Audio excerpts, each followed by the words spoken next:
We've started her hair off by sectioning diagonal back all the way around the hairline from ear to ear. Her hair was already cut in the front, so we're just shaping it up. You can decide however short or long you want to take those pieces in the front. We like them to be just under the chin. We're taking our neck section, holding it parallel to the floor, and then we're just matching with our front piece and just trimming it. We're going to follow that same technique, going all the way to the ear this time. And then we're just trimming that up. Here's another angle of that, taking it by the ear. And there's not very much to cut, we're just shaping that just a little bit there.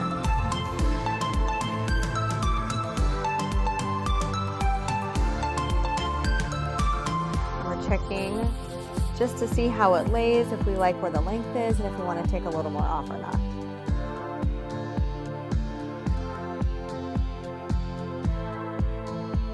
What we're looking for is we want it to fall in like pieces.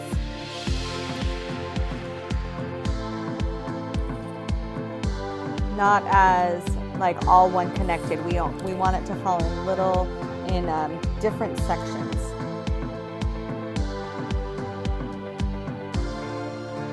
What I was showing you there is it almost goes into a V right next to the jawline. Now we're just replicating the same thing on the other side.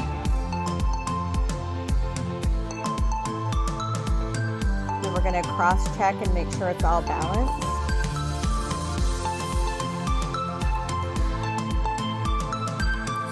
When we're finished, we're duplicating that same sectioning, doing a diagonal back to about 2 inches behind the ear. We're creating a V parting. You'll see that V here. Oh, there it goes. Perfect.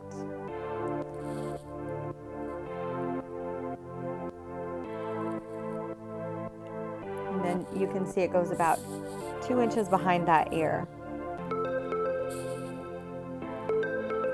It's important to take that in a V section, otherwise your layers will be square layers, and we're creating a rounded layer by doing it in this V section. We're taking our new section and we're going to match it up to our front section. And our guide is going to be the 2 side pieces that are a little bit longer. So we're letting that middle bang fall out, and then we're using the 2 side pieces as our guide.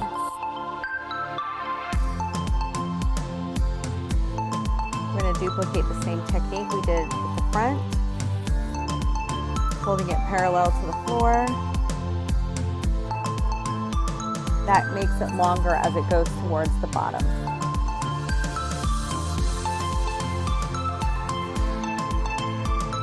As you can see, we don't need to take a ton of length off because we're just shaping it.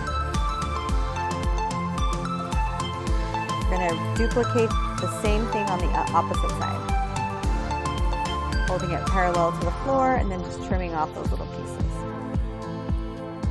You can see how it's starting to make it short around the face, and then the hair is going to go longer as it goes towards the back.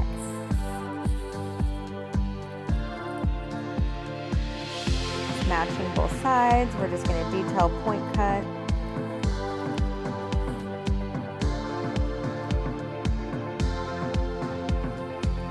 Make sure to not cut your length off at that bottom, those bottom pieces. Make sure to leave those long, otherwise you're going to create a mullet. So always let that bottom piece fall out before you cut. So I'm brushing it back, and you can see how those face framing layers just fall so nicely over top of the longer hair on the bottom.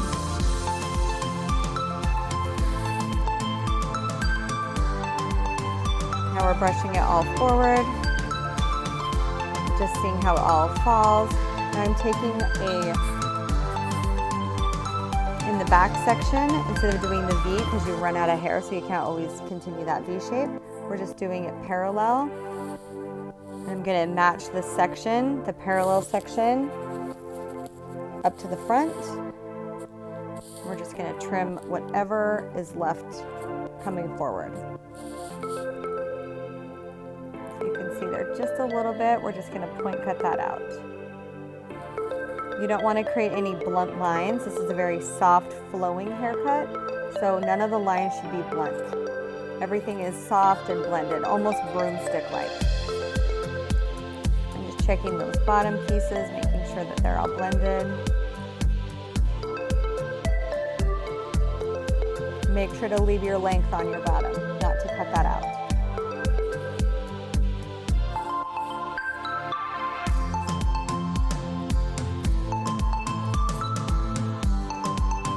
You can see how we left that point at the bottom there. That's leaving that length so that the hair has support at the bottom. Okay, we're doing the dead center, and we're pulling that to the very, very front. We're just gonna trim that little bit that's left over. It won't be much as you pull that forward. And what this does is it makes the layers in the back longer than the layers in the front when you over direct it and pull it all the way forward.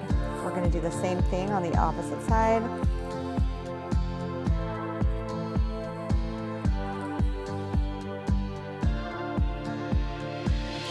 A little bit left over. Keeping as much length as possible on the bottom so you don't get a mullet. You can see how those layers just get really bouncy and light when you cut it all over directed forward. Looks so pretty.